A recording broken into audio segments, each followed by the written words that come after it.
Hi all, ഞാൻ സ്വന്തമായിട്ട് design ചെയ്ത കുറച്ച് ഡ്രസ്സുകൾ കണ്ടാലോ? സാരിയുണ്ട്, ചുരിദാറുണ്ട് കേട്ടോ. അപ്പം ഞാൻ ഒരു ഷോപ്പിൽ ചെന്നാൽ നല്ലൊരു ഷോള് കാണുകയാണെങ്കിൽ ഞാൻ ആ ഷോള് സെലക്ട് ചെയ്യും കേട്ടോ. ഈ ഷോള് എനിക്ക് മുമ്പ് ഒരു ഷോപ്പിൽ നിന്ന് കിട്ടിയതാണ് കേട്ടോ. അപ്പോൾ ഇത് ഞാൻ ഇവിടെ വെച്ചതാണ്. ഈ ഷോള് കിട്ടിയതിന് ശേഷം അതിന് മാച്ച് ചെയ്തിട്ട് ഞാൻ ഈ ഒരു ക്ലോത്ത് എടുത്തു. ഇത് റോ കോട്ടൺ ആണ്.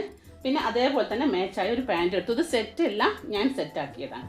ഇതിൽ ഞാൻ ഹാൻഡ് വർക്കാണ് ചെയ്തിരിക്കുന്നത് കേട്ടോ.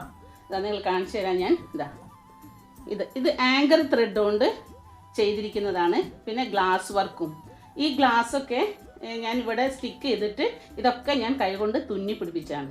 ഞാൻ ഒട്ടും ഹാൻഡ് എംബ്രോയിഡറി ഒന്നും പഠിച്ചിട്ടുണ്ടായിരുന്നില്ല. ആ സമയത്താണ് ഞാൻ ചെയ്തത്. അന്ന് യൂട്യൂബൊന്നും അത്ര ഇല്ലാത്ത സമയത്താണ്. അപ്പോൾ ആ സമയത്തൊക്കെ ഇങ്ങനെ ടി വിയിലൊക്കെ ഇങ്ങനെ ഒരു ഹാഫ് ആൻ അവർ കോഴ്സൊക്കെ ഇതൊക്കെ ഉണ്ടാവുമല്ലോ, സീരീസൊക്കെ ഉണ്ടാവില്ല. അപ്പോൾ അങ്ങനെയൊക്കെ ഓരോന്ന് കണ്ട് ഞാൻ ചെയ്ത സംഭവങ്ങളാണ് കേട്ടോ. ഇതൊക്കെ കുറേ വർഷമായ ചുരിദാറാണ്. പക്ഷേ ഈ റോ കോട്ടൻ്റെ ഒരു ഇതെന്ന് വെച്ചാൽ ഒരിക്കലും ഇത് ഫെയ്ഡാവില്ല. അതാണ് ഇതിൻ്റെ ഒരു പ്രത്യേകത കേട്ടോ.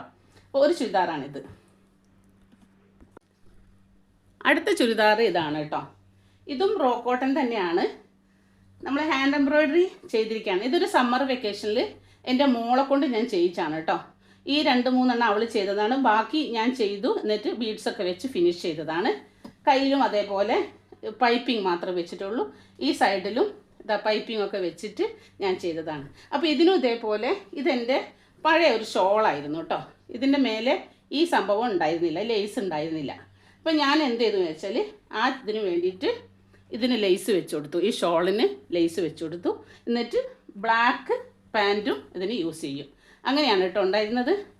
ഇങ്ങനെ അതിൻ്റെ കൂടെ ബ്ലാക്ക് പാൻറ്റും ഉപയോഗിച്ചിട്ട് നല്ല രസമില്ലേ കാണാൻ? ബാക്കി അടുത്ത പാർട്ടിൽ കാണാം കേട്ടോ.